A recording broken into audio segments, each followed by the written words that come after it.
You're listening to the Fan2Fan Podcast, and on this episode, we're talking about movie theaters. That's right, we've assembled a number of Fan2Fan All-Stars, and we talk about going to movies, why we love it, some of our favorite theaters, we share some of our favorite movie-going experiences, and we also talk about the evolving state of movie theaters, what's going to happen to them in the future. We talk about it. Here we go.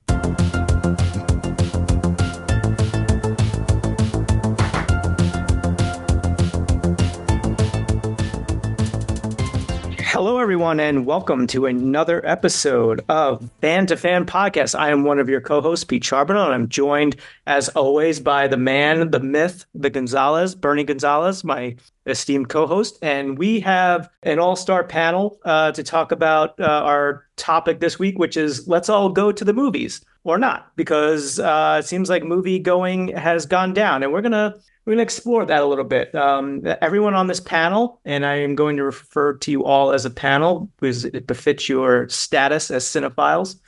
We all love going to the movies, and it's no secret that over the last couple of years, I think our experiences have changed quite a bit in going into the theater. We're going to talk about that. We're going to talk about what we still love about going to the movies, and I don't know if we're going to have any solutions going forward or if solutions are even required, but we're going to have a discussion about it. Come along and join us for this ride, won't you, dear listener?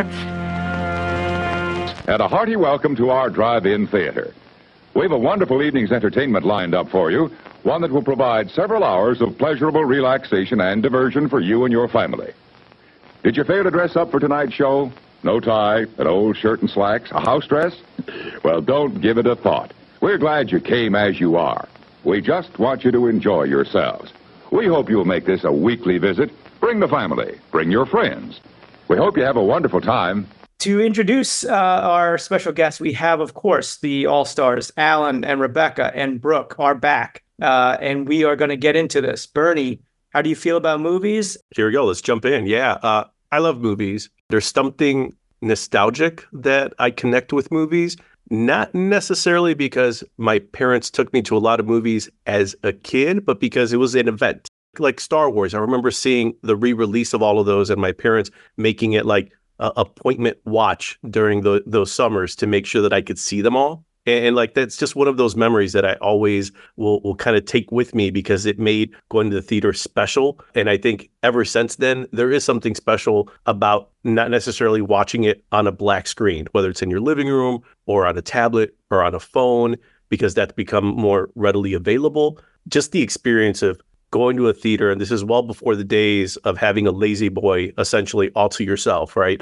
And being able to order like a 20-course meal with all the top shelf liquor that you can get. Just the day of sitting very tightly next to someone, popcorn, butter, and something sticky underneath your armrest, and you don't know what it is, but now you're just watching this movie and you're just kind of transported. And if you're in a good theater with a good crowd, you just kind of get lost. That's the part where it gets a little tricky because it has been a long time since I felt that magic. I mean, I'm talking like Avengers Endgame, maybe Dune 2 this year.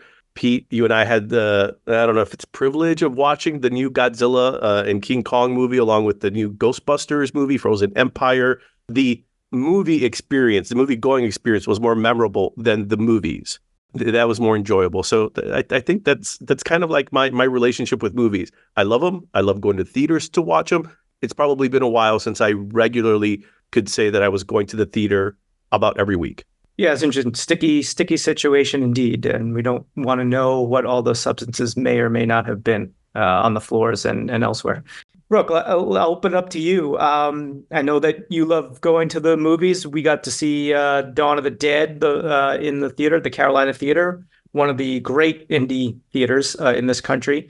Do you remember your first, and maybe that might be tough to come up with, but your first movie-going experience, or like what got you so excited to enjoy going to the movies? Well, I know what it was, but I don't really remember it. I just kind of, it's one of those things where you don't remember, you're not really sure if you remember the memory or your parents telling you the memory. Mm-hmm. But I saw E.T., and that was the first movie that I saw in the theater. I think I remember like sitting on my dad's lap and watching the movie, but I'm not really sure. I just remember maybe my mom told me that, but very, very little memories of that, but I still have like warm thoughts of that movie. And I think I also saw Return of the Jedi in the movie theater. I'm pretty sure I did. But again, I don't remember much about that. But those movies, because of that, I have like these warm like memories towards my family because of that. So that's my first, E.T. and Return of the Jedi. Was E.T. 82 or 84? 82. 82. Okay. I'm just wondering, Brooke, how you would have felt if your family had taken you to see John Carpenter's The Thing the same year, because I think he came out like a few weeks before. And obviously, folks wanted to see a nicer extraterrestrial than John Carpenter's version. But I'm just wondering how you would have felt about your family coming out of the theater and being like, I don't know, guys, I'm just going to drink some whiskey and then see what happens. Yeah, I don't know if I would have I probably would have blocked that out. So I'm glad it was E.T. Obviously, like just the overall memory stuck with you. So that I think that's oftentimes the most important thing is not necessarily the actual remember sitting in the seat and seeing it. Although I think we all have some of those as well. Alan and Bex, what about you guys? What you remember a first movie that you saw in the theater, or what was there a movie that kind of instilled that love of going to the movies in you? I remember my first two movies in the theaters, and it was definitely led to me loving to go. The first thing I saw, I was 4, and I saw Snow White. There was a re-release, and my parents took me to the theater, and I remember how it felt super big, and it was really exciting, and I didn't believe how big the movie was and like how many seats there were. And that was really exciting. Instantly fell in love with movie popcorn, of course. It tastes so good, it smells good, and what's gooder, it is so good. Popcorn, popcorn, everyone for popcorn. Do it now. Pop out for a big box of fresh, delicious popcorn. It tastes good, and it's good for you. Popcorn, popcorn, everyone for popcorn. Let's all pop out for popcorn. And then the following year, I went with them. They took me to an adult movie, Forrest Gump, not a kid's movie. And my mom covered my eyes when it looked like, there was going to be some nudity there. She put her hands over my face. And I remember being like, oh, I don't know if I'm supposed to be in this one or not. But that was kind of cool. That was exciting. And I was like, oh, so there's different ones for like different people. There's a lot of different ways that you can go to the movies. And that was exciting too. And I've always enjoyed going for, the events and kind of stuff, like big deal when you go for a movie that people are really anticipating, or I've done several like re-releases, anniversary things, Grease and Rocky Horror. And that's some of the best ways to enjoy the movies because it does feel like when we were young. Alan, we saved you for last, the best for last. Yeah, I mean, so for me, I think I've said this before, like movie theaters are my church. They're my home away from home. I have always felt comfortable in movie theaters since the first time I walked in. When I walk into a movie theater, even now, as bad as things have gotten, in the industry, I still feel like it's a special event. As Bernie mentioned earlier, I feel like I've been transported somewhere magical. Like something great is going to happen. My wife knows this. I could go to the movies like twice a week. That's an expensive habit, but we don't do that. But we still we hold up now going to the movies. I would say at least twice a month. Would you say? Yeah. My early experiences at the movies. We actually had a local movie theater here that turned into a bowling alley, and then it heard where we live in a small town outside of Boston, and it was a 2-screen cinema. I don't remember seeing movies there, but my parents claim that they used to take me to Disney re-releases that would happen out there, like Pinocchio and Snow White, Bambi, and any of that stuff. But the first movies I remember seeing on the big screen myself, two polar opposites. I saw Clue with my aunt and uncle in 1985. Clue has stuck with me forever. I was just blown away by what I was seeing on the big screen, and they had all the alternate endings, and theater was packed, and we had popcorn and snacks, and it was this really positive experience that built it for me. And then my mom took us to see the Care Bears 1985 movie And this was something that we did throughout the middle 80s, the late 80s, the early 90s as a family until I was, old enough to go and that the being dropped off with like your friends to be just animals like at the arcade. I mean, I have so many different movie theater experiences. If from my youth, most of them in big cineplexes with multiple screens, and then watching these cineplexes go from 6 or 12 screens to 24 and Dolby surround sound. And, you're no longer trapped in the auditorium style seating like you were in the 80s. Now you're starting to spread out a little bit up to the point where we're in recliners right today, like that are climate controlled.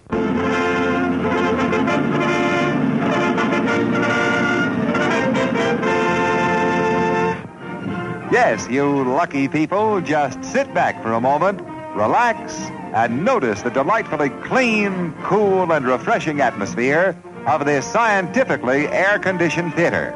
Great, isn't it? Remember, you can enjoy great motion picture entertainment all summer long in cool comfort at this theater. Yeah, I was hooked from day one, as you can see. And you have the distinction of being one of only 7 people, I think, to have seen the original Transformers animated movie in the theater. Is that right? You better believe it. Yeah, I mean, I wanted to see everything, and like when that came out, my parents knew I was a huge Transformers fan. But like it was that and G.I. Joe. I was a big Hasbro consumer, the toy of me and my friends, and so yeah, I talked them into it, and I just remember my dad not understanding what it was that appealed to me about the Transformers. After seeing that movie. So it's just the death of a robot. It's not like it affected an entire generation of young men moving forward. Pete, all right, you mentioned distinction, Pete. You had the distinction of watching Space Hunter, Adventures in the Forbidden Zone, and Metal Storm, the destructive Jared Sin. We've talked about both movies, but also you've talked about how you hid in the backseat of the station wagon, like under a blanket, when your folks took you to see Jaws in a drive-in. Yeah, my parents had the wise decision at 3 years old to take me to see Jaws at the Smithtown all-weather drive-in near the Smith Haven Mall. So that in no way affected my psyche growing up at all. And but I echo what you all are saying. Like I have some specific memories of going to see movies in theaters, and they're very crystallized, even if I don't remember the whole experience, but I can certainly remember where I was for some movies. Fond, hazy memory of just it was going to an event. It was an experience. And I probably have talked about this before. There was just something about when those house lights dimmed, for me, it was very much an escape. It was a couple of hours to kind of go off into another world.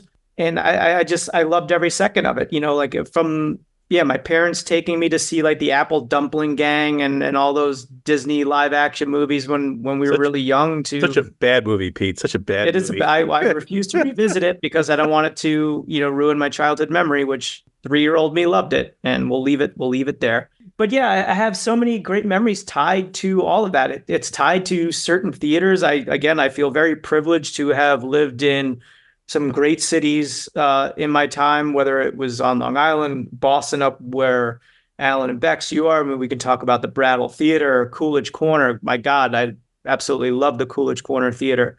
And props to all these indie cinemas that are still able to make it, in this day and age. And I think we'll probably get into that a little bit too. But Bernie, you had said something starting out that kind of struck with me about how you haven't had that kind of, experience going to the movies that you used to have, of that something extra seems to be missing. And I think, I don't want to speak for all of you, but I think I've felt some of that as well. And I'm curious if you all have felt that. Are you experiencing that as well? Like going to the movies has kind of a different, a different feel than it once did? Yeah, I would say so. I mean, I think when we were younger, it felt you wanted to go into a crowded theater and have that. And now it's so different. Like we enjoy it more when no one's there. So that's definitely changed. And so I think that's a major part of why the movies feel different now. We were just used to, that's how the only way you saw movies, right? Like you went with your friends on a Friday night. I remember seeing Independence Day when it was first released, and how that was such a big spectacle. And there were people, lined out through the parking lot, and that's what we were used to. And I'm especially interested when we kind of keep talking about this, since Alan, Bex, Brooke, you guys have kids, to kind of see how what they've gotten used to, and how that tradition of movie going, how you were able to kind of share it with them, how they view it. For us with our kids now, it is kind of funny. We still do the Marvel movies. Like, that's all we can, I guess it's since they've gotten older, that's all we can get them to commit to. Very rarely do we get them out to something that is in a big movie event. It is kind of funny how we have like our seating, like it is still an event for us.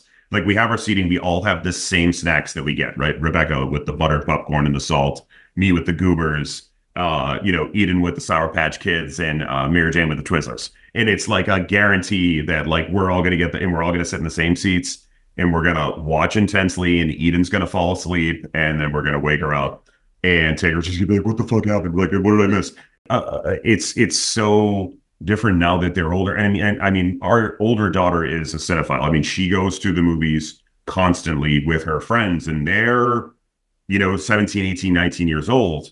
And they consume not only new releases, but they love going and watching like old anime at like some of these older theaters like Coolidge, or, going to Rattle, or some of these nights at Alamo that they'll do, with a show like the old Spider-Man movies. So, I do think there are some people in this younger generation that do enjoy the movies, but I think our daughter enjoys them because we took her from the time she was 1.5 years old and we could get her to sleep through a movie. We would take her with us. So it's in her DNA to go to the movies. I mean, you are passing down your experience that was instilled in you into your children, and and they can choose to take that or not. It sounds like they are, which is amazing. And I think that's kind of what may have started to get lost in the last couple of years. I don't know exactly. I mean, I think we could all point to the pandemic. I had my crack team of interns do some number crunching we'll get to in a little bit, just to bring up some stats. But yeah, I think there was an installation of that, because our parents, I think it was still very much more of a novelty for them to get, when they were kids, to go to the movies. And that got instilled in me, I know. And I don't even know that it was like for me personally, that it was like a specific thing that my parents were like, we're going to take you to the movies, and you're going to like, my parents would go to the movies, but it wasn't like this thing with them that I think it became with me. And it might just have been my disposition, and just, growing up in the time that I did in the late 70s, early 80s, where you just had like this explosion of all the stuff with Star Wars and, just all those amazing 80s movies that just hit me at a certain time, and I just took to it. And so, to this day, I go to the movies, when I can. I probably more than most people, but my movie going has even tailed off, certainly, because I don't feel the same excitement that I once did of like going to see on opening night. I can still remember going to see one of the Spider-Man movies in Boston with my friends, and there was a guy in the crowd, and it was, the theater was packed. It was down by Fenway. This guy is dressed up in a Spider-Man. I wouldn't even call it a costume. It was almost like pajamas, but they were like 5 sizes too small. And his beer belly is hanging out, and he's just running up and down the aisles like with like this infectious, joy about seeing a Spider-Man movie. And it's like, how could you not get caught up in that stuff? And I feel like some of that stuff's been lost, but to have that kind of spontaneous thing of like all this mass of humanity descending on the theater and having that experience, I miss it, because I like you all, I have not found that as much in the past couple of years as I once did. And it's sad. It may make you happy to know that our oldest daughter does often go to movies in costume. I love it. All sorts of different things. Got very, very dressed for Barbie. Yeah, I think that's cool, and it's fun. Like life is supposed to be fun. We don't have to be so serious all the time. Like, we can dress up and go to the movies and laugh about it, and like be idiots, and like people can make fun of us. And that's, to me, that's like part of like just living your life and being a weirdo and like being different. So I love that. I think that's awesome. Monsters do have their place in the zoo, in your nightmares, in the deep, in your favorite horror movies. But not in your living room, on your TV.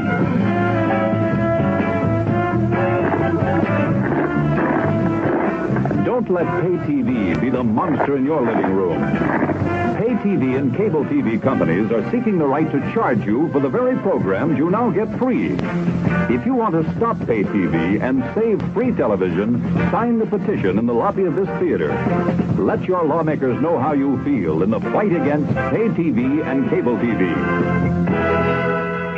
Well, I will say, I think a lot of it, just if I had to just guess, I think that a lot of it has to do with like the TV sizes. Like now, like we feel like we're in a movie theater when we're at home. Like, and then they make the theaters like home and they put these like recliners. So there's kind of like this mesh between the two. Like back in the day, it was such a difference between this tiny little TV screen and going with your grandparents to see this huge projection on the screen. Like it's completely different. And then there's the sound is different. Whereas now we have sound systems in our house. We have flat screen TVs that are huge. We have everything we need. We have popcorn that we can make taste almost identical, close, not quite, to the movie theater. And I think when you take that away, it's like anything else. It's like the excitement goes away. I'm glad you brought that up, Brooke. I was thinking about it today, how theaters, in a way to try and get people to come back in to the theater, kind of adopted that, like, oh, well, we'll make it like home. We'll have like the reclining seats and we'll serve you a 4-course meal at your seat while you're watching the previews. And I understand it. I know why they did that. It makes sense on a certain level, but I also feel like it took away that magic and that what made going to the movies like an event. You're trying to recreate almost like a home viewing experience, but I think the people that love going to the movies love going to the movies because they're getting out of their house and going to someplace. If I'm going someplace and it's reminding me of sitting in my living room, then it's like, where's the specialness of that? And so I think that's kind of where they may have erred a little bit. But again, like I understand why they did it. I don't know if there's an alternative to what they saw with like dwindling numbers and how to try to get people back in. But I don't know. I don't know if that was the right way to go, was to recreate your living room. So I would disagree. How dare you? That's it. You're never coming on the podcast again, Rebecca. I'm out. No, see, I think that having these things and these like dine-in experiences and that kind of stuff is one of the things that for us helps make it feel like an event again. Yes, it's similar to home, but it's better. It's going to be better than what we have at home because I don't have to get up and make my stuff. And, and it's nice to have that brought to me and it feels special again. It's a different kind of special. It's not the same. It's never going to be the same, but it is a way to make it feel like something, and you're doing dinner and a movie all in one.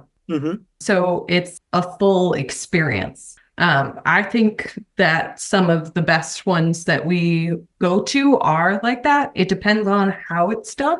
Like certain theaters do it better than others. And then, of course, you're going to want to go to those. I don't think every theater needs to do it, but I do enjoy certain ones that have that option. And I think that it helps us go. We just went to one and we were like, oh, well, we're coming back to this one all the time now. In the Showcase Cinema, I don't know if you guys have that out, like Pete knows Showcase Cinema, but it's a big multiplex. A couple of them have gone to full service food, right? And it's a horrible product, right? Like it's messy. The tray tables are too small. The people working there are just kind of like shitty, like movie theater workers who are like being forced to serve you food, and they don't like it either. And then there's what we did the other night, which we're now addicted to, is Alamo Drafthouse, which I believe is probably something along the lines of the future of like where a movie theater experience will go, where it's almost like a refined version of that, right? Like you put your card up, you hit the beat, like a server comes over and grabs the card and then goes and fills out your order and brings it back very like a secret ninja and puts it back, and you are unbothered. And one of the things that I think is driving people out of the movies is if some asshole is using their cell phone during the movie because they have ADHD and they just can't stay the fuck off of social media for 2 hours. You can dime them out at Alamo. You could put it in on your card. Like, hey, didn't they have it on the screen? Like you get banned. Yeah. They pull you out of the movie. That's the way to do it because I've seen on social media that some people have complained. People now go on their cell phones, and then when you say back in the old days, and by the old days I mean 15 years ago when cell phones were still around, you could say hey, turn your cell phone off, and the person would be like, oh, sorry, right?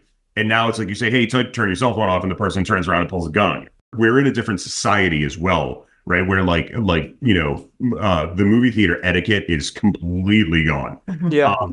I think Alamo is if you're a cinephile, come here. If you love the movies, I love the movies, right? Like I said at the beginning of the episode, that's my church, right? I go there to pray. To go to a place like that, it restores my hope. Hey, kids, how would you like to hear this on the screen instead of the great show you came to see? That's what you sound like. Honest. Please cooperate and do your part in keeping this theater quiet so everyone, including you, can enjoy it. Now, remember, lots of adults and kids, too, paid admission to enjoy the show. We must insist on absolute quiet. One of the other things about that theater, the setup of it is really attractive too, not just in the theater itself, when you're watching the movie, but the entire place is covered in movie posters and information and history. That's something that really pulled us in, and we're like, oh my God, this is a place for people who love movies. That's exciting. I think if we're going to talk about, the direction of where movies are going, is that it's going to be just for people who love them and the places that are dedicated to that. And that's how theaters are going to stay alive.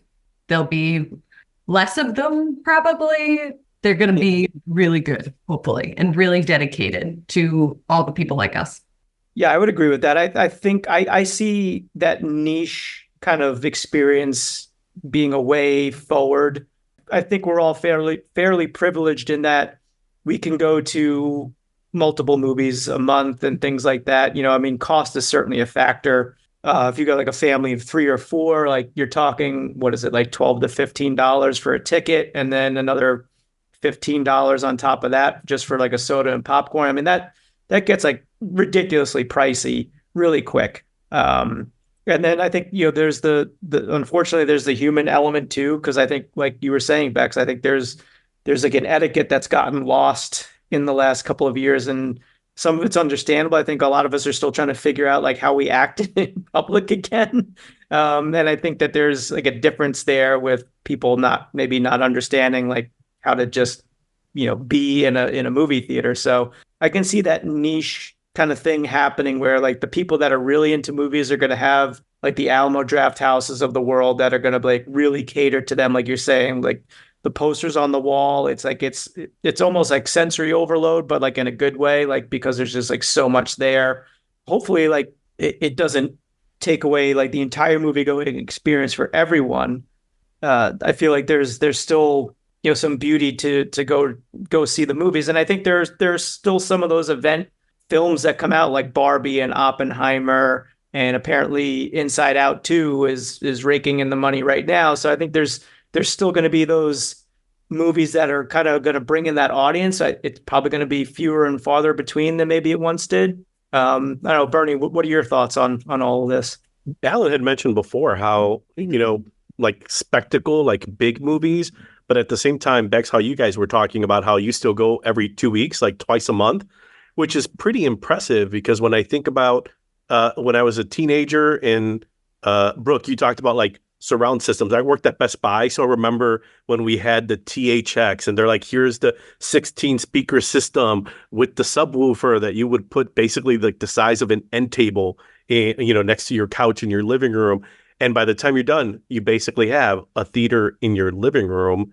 And some people, especially when you have a large TV, they're like, well, maybe I enjoy that experience more than going to the theater.